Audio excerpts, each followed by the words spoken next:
This is A-Game. Fast acting, long lasting, with no side effects.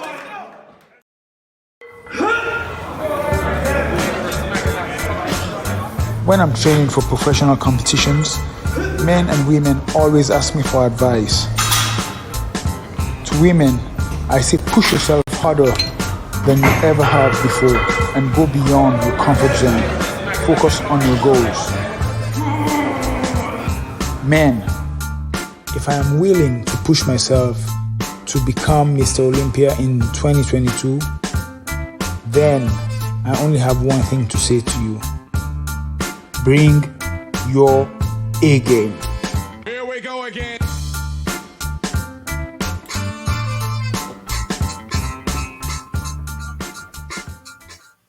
Hey, what's good, YouTube? Welcome back to another 5-Minute Firewatch Report. And it's your man Ronan, back with another one. And we'll say shout out to the new and old subscribers. Much love to the A-Game family. Shout out to the A-Game Nation. Now, today's 5-Minute Firewatch is a motivational one. And I'm going to need you guys to listen in because this applies to both veterans and civilians, respectively. As you see the title, it's the sweet science of red pill boxing. Now, many times over, people refer to boxing as the sweet science, and it is. It deals with a lot of elements in there when you start paying attention to what's going on.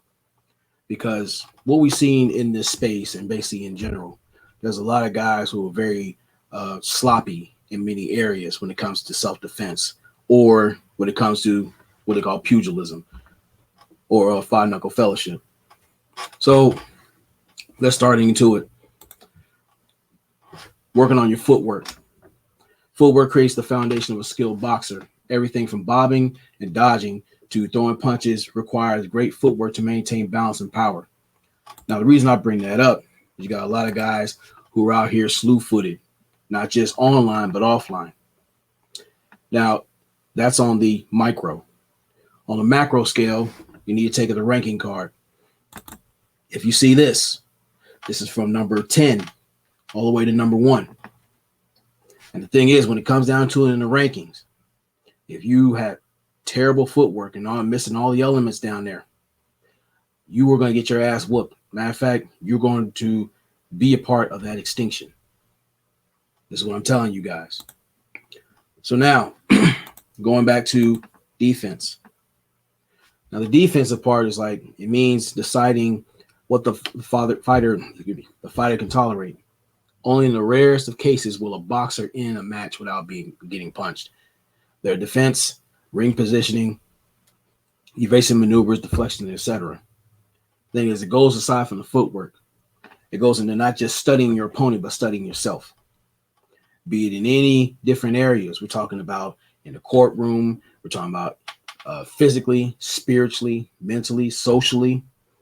There's a lot of guys that have shown that their defense is trash.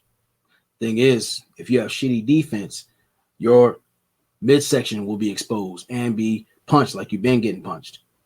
You don't have your heart, which a lot of guys complain about. Their defense is trash. Same thing with your head. You got to protect your head. That's why I get guys get knocked the fuck out in a few minutes flat. Thing is, you see guys with shitty defense, they'll be on these panels. Number one, they're wasting their time and energy and resources sitting there shadow boxing in this little corner deal, which is the internet, or just certain circles where they're afraid to get into the ring of life. And these individuals, just imagine Trey from Boys in the Hood, but he was pissy drunk. He's out there swinging like he was. He slips off the curb, knocks himself off using a parked car, and he shits on himself. This is what I see when you have these goofy panels go on for 5, 12, 48 hours, mainly about nothing. What are you fighting for? I've already showed you the ranking card of what you need to be boxing, among other things. And the thing is, when you see people look at you, that's why they treat you the way they treat you. They don't see you as a top tier contender. They see you as a Glass Joe or a Don Flamenco. Mike Tyson Punch-Out reference. Then we're looking at the tangibles. On top of these tangible elements, a boxer needs to have the sophisticated ability to read and react in the moment. Some guys have some very shitty foresight, and they fail to use their intuition correctly. In many areas, when we go out here and we talk about spiritual warfare as men, using your masculine light, that is a fight. No matter when, how, or wherever, you got to be ready. And many times over, you got guys, which I refer to in Ashy Dick Analytics, all that data and statistics don't mean shit when you get in the ring and you are ill prepared to sit there, defend yourself, and lay the blows that you need to blow. Speaking of punching, we're talking about guys. Punching, of course, plays a primary role in boxing. Jabs, crosses, uppercuts, and hooks all have their place at the right moment of a fight. And again, that goes with target assessment. You got to know certain punches will either leave you exposed or, used correctly, will end that fight in a very dramatic fashion. Either you put that opposition on his ass or you're going to continue to get knocked on yours. And speaking of the most important element, the core is the key link in this chain. The stronger or stiffer the core, the more force is transferred into the fist.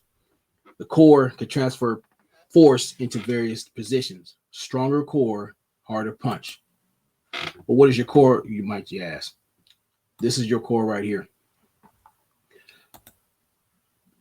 When you work on this, and we're talking about cardio, being working in the gym, the dojo, be it your mind and your heart. Those are two main things you fight with. You got to use them correctly. You got to protect them at all costs. That's why the referee always says protect yourself at all times, because there's going to be hits from nowhere that could put you on your ass or put you on the defensive to get yourself right. We're talking from all the way from spiritual, health, family, appearance, dwelling, then working on the exterior, talking about mobility, education, profession, leisure, and wealth. Now, the thing is, when you fight with that core, using 10 life values, using things such as A game, getting on point, you will have the endurance to do what you need to do. You'll be prepared. You'll be able to read certain punches. You'll have muscle memory to, like, you know what, you'll feint. You know how to do all those things to start whooping all kind of ass for many things that come with you. Even if you take an L, you know how to bounce back and get that revenge knockout. But see, when you're looking over here, whether you know it or not, the fight has already been fixed. You can go 3 rounds, 5 rounds, 12 rounds. Do understand when you are at the end of this, not only will you find out the fight has been fixed and the referee is not, throwing the decision to your opponent. You can't say shit when your promoter gives you the middle finger when he takes your prize money too. So you don't win in the end. You were designed to fail using the loss value system. Then there's some elements you have to look at. We were talking about your punches. These are your punches using your masculine light, your provision, your problem solving, your protection, and your procreation. Then we're talking about your defense. Time, toll, trouble, and threat. If your defense is trash, you're going to get knocked on your ass consistently. There's another element before I wind down. Who is in your corner? You're looking at these alienated followers, these passive followers, sheep. No disrespect to my brother Sheep State Sleep. Then you got these conformists, these yes people. Now, if you talk the top right corner, exemplary followers, and the middle, you look at those two. Now, the exemplary followers, those individuals who see and understand you training. They keep you in the gym. They let you know your weaknesses and turn them into strengths. Same thing with the survivors.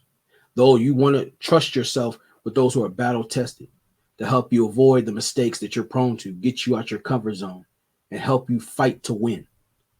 Learn how to keep your cardio up so you can go the longer rounds, because in many times in life, you're going to have a fight on your hands.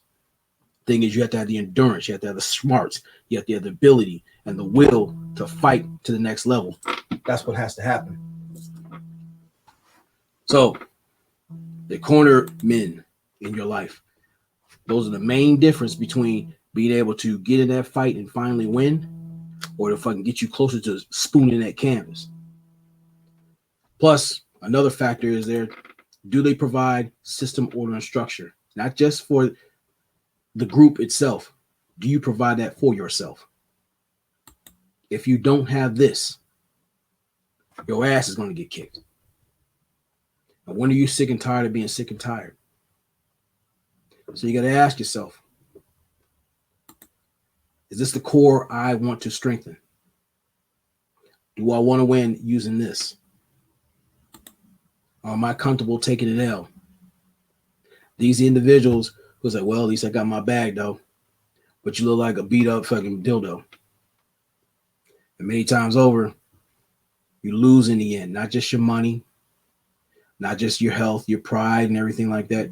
You end up being destroyed because sometimes you leave that ring with brain damage or worse. I want to say in closing, you guys, this thing about spiritual warfare is real. Be it in the military, you're going to have your share of battles. Sometimes you get out there in that sand lot and go handle that business. But see, the thing is, this conversation came about talking to an OG in the gym.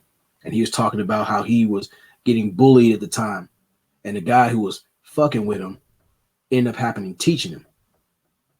And the thing is, he started learning and adapting to the sweet science of boxing. That way, when we had this conversation, it put that idea in my mind, aside from getting to my fitness. And I can even give a shout out to Black Ram. If you learn the basics of boxing, you can literally contend with or beat the shit out of 85% of the people who come into your face. Doesn't matter the height, doesn't matter the weight, all that. Because if you notice, some people's hands are horrible. Some of y'all need to tattoo a handicap sticker on your palm just to let people know your shit's trash. Some of y'all do the windmill. Some of you guys, they're bigger, that do that ground and pound shit. Only you expose yourself, getting your temple rocked. Next thing you know, you're spooning the curb, looking like a bitch, while that other dude is fucking your bitch. So I want to say in closing, salute to the A-Game family. Shout out to A-Game Nation. All my veterans, salute to you guys. You keep kicking ass and taking names. And fellas, never allow your comfort zone become your coffin. And there's many more great things that are set to come through with this channel as it's growing. I appreciate your guys' support. And again, it always takes a pussy to expose and control one. Keep your guard up and cut all that shit talking out. Peace.